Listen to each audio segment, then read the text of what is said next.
Bienvenidos al vídeo análisis de Endgame, vídeo con spoilers. Si queréis un vídeo sin spoilers sobre el análisis o unas primeras impresiones de la película, os dejo por aquí el enlace. Pero ya os aviso, este vídeo va a contener spoilers. Ahora bien, tampoco quiero que esto sea contaros la película de principio a final, para eso la veis. Más bien vamos a centrarnos en analizar ciertas escenas que me han parecido muy interesantes o ciertas cosas que han pasado en la película que creo que además os va a interesar mucho más. ¿Dónde? En Perdidos en Hoth.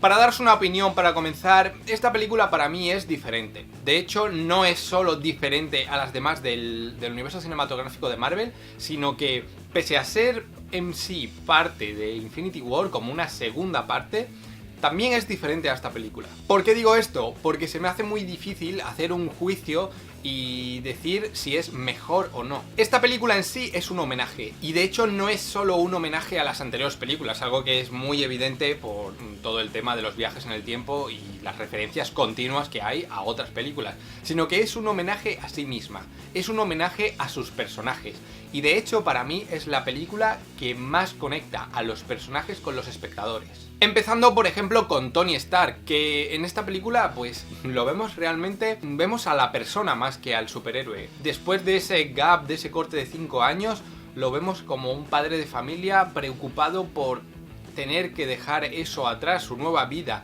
que sabe que no es perfecta, que han perdido contra Thanos. Vemos realmente la humanidad del personaje en esta película. También es muy evidente para mí, tanto en Natasha Romanoff como en el Capitán América.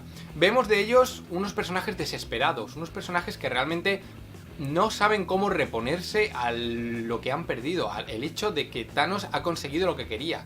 Como un superhéroe lo vemos aquí en una faceta mucho más humana, como aquel que, bueno, es que por muy superhéroes que seamos, hemos perdido y no sabemos cómo solucionar esto. El ejemplo más claro de todo esto para mí es Thor. La figura de Thor en esta película es casi en todo momento cómica. Yo sé que hay muchos a los que no les va a gustar esta figura de Thor, como no les gustó en Thor Ragnarok, porque bueno, se aleja un poco de todo ese mundo épico que rodea al personaje en general. Es una especie de eso, de una sátira de sí mismo, y a mí personalmente, ya os digo, no me disgusta, al contrario, creo que le dan un carácter al personaje que no esperábamos, además de esa parte cómica en la película. Personalmente me parece una nueva versión que además yo supongo que van a seguir explotando. No sé si en ese rol tan cómico, pero sí un poco al estilo Thor Ragnarok. De hecho, bueno, ya hablaremos de eso en un vídeo posterior que pretendo hacer, pero yo creo que este es uno de los personajes que sí podremos seguir viendo en este universo. ¿Por qué os hablo de todo esto? Pues porque esta película, en vez de precipitarse en una vorágine de acción y épica increíble desde el minuto cero, nos dedica toda una primera parte de la película, más de una hora, casi 2 horas, a momentos casi cotidianos de los personajes, de los superhéroes. Hay gente que esto no le ha gustado, le ha parecido pues que el comienzo es lento. A mí personalmente me parece un regalo. Es un último momento que nos han brindado a los fans para compartir con estos superhéroes que hasta cierto punto ya van a su final, ha sido su final. Como os digo, esta película es un homenaje a Marvel, a las películas anteriores y a los fans. Ahora bien, la segunda parte de la película es todo lo contrario. Es seguramente lo más épico que yo personalmente he visto en el cine. De hecho, hay 5 escenas que yo voy a destacaros ahora porque creo que son increíbles. No voy a seguir haciendo un análisis completo de la película en plan escena por escena, pero esas 5 escenas las tengo que decir porque es que o me hicieron llorar o me hicieron casi levantarme de la butaca o es que ya no tenía ni palabras para describirlo. En primer lugar, la escena del Capitán América luchando contra el Capitán América del pasado. Este es un poco ese regalo del que os hablo, un regalo para los fans. Es una especie de resumen de todo este universo cinematográfico que estamos viviendo. En segundo lugar, la escena de los personajes femeninos unidos contra Thanos.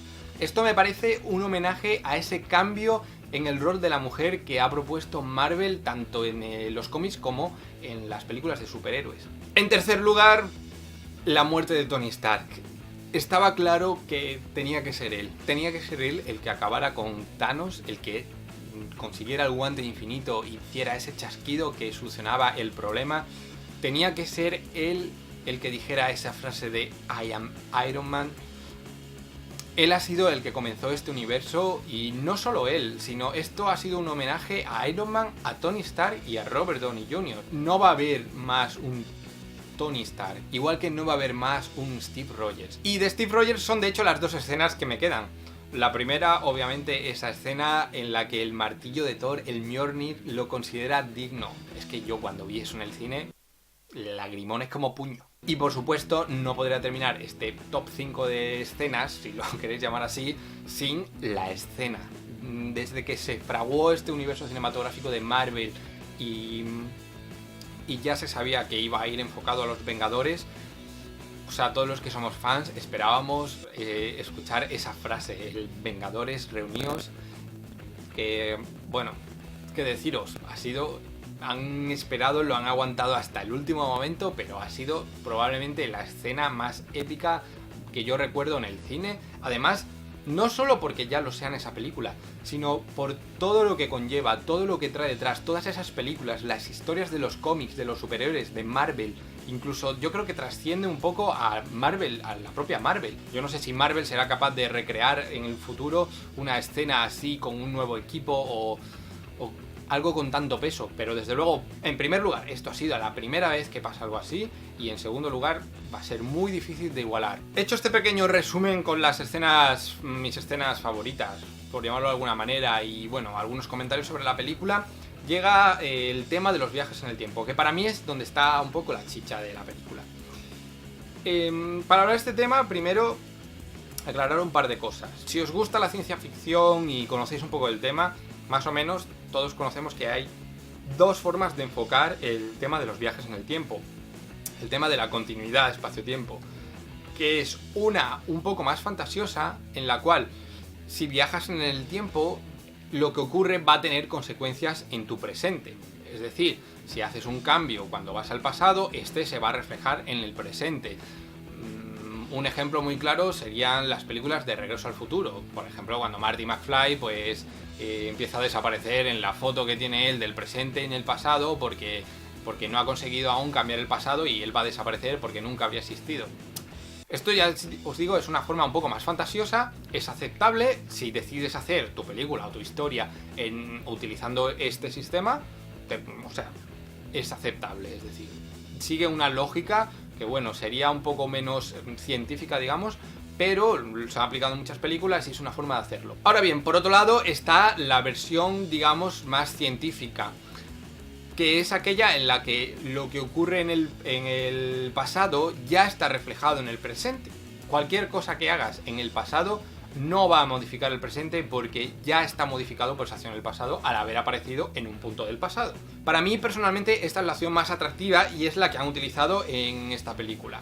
Es decir, viajan en el tiempo, pero saben que tienen esa condición de que hagan lo que hagan, no van a modificar el presente. Hasta ahí todo bien, es decir, la película eso lo llega a rajatabla y vamos viendo escenas y homenajes a las películas anteriores cuando los héroes, los superhéroes viajan al pasado, consiguen las gemas sin modificar el presente. El problema aparece cuando llegamos a Nebula.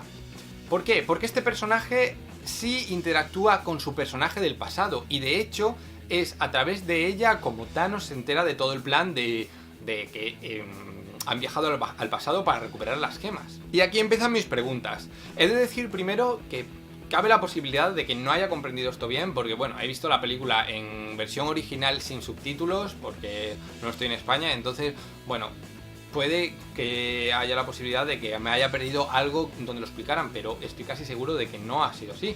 Entonces el caso es el siguiente.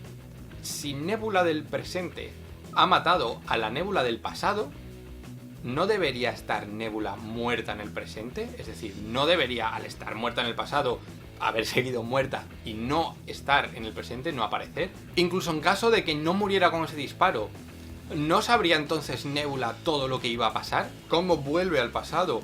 ¿Qué hacen? ¿Le borran la mente y la vuelven a dejar en un punto del pasado? Que esto pues, podría ser una opción, pero no lo especifican en la película. Entonces, hay ese pequeño elemento del guión que no lo termino de comprender. Es decir, ¿qué ha pasado con Nebula realmente? ¿Por qué a ella no parece que le afecte esta continuidad en el espacio-tiempo? De hecho, a la Gamora del pasado también la traen al presente. Eso quiere decir que al haber ocurrido eso, toda la historia posterior al momento en el que viaja al futuro, si vuelve al pasado, ella ya sabe toda esa historia, porque ya hemos visto que ha vivido ese pasado. ¿Qué pasa? ¿También le borran a ella la mente? Algo aquí no cuadra, y es lo que, bueno, no sé si lo explicarán en una película posterior, si en Guardianes de la Galaxia 3 pues habrá una explicación de cómo Nebula y Gamora volvieron al pasado y a lo mejor perdieron la memoria o algo y entonces no saben nada. Algo tiene que ocurrir ahí al respecto, porque si no, lo veo una de dos, o un fallo de guión o algo que se han dejado ahí descuidado, no sé exactamente qué, pero bueno, es una pregunta que a mí me surgió durante la película y me gustaría compartirla con vosotros para ver si vosotros también habéis tenido esta duda y qué pensáis al respecto. Sea como sea, una opinión final de esta película, pues es una película irrepetible.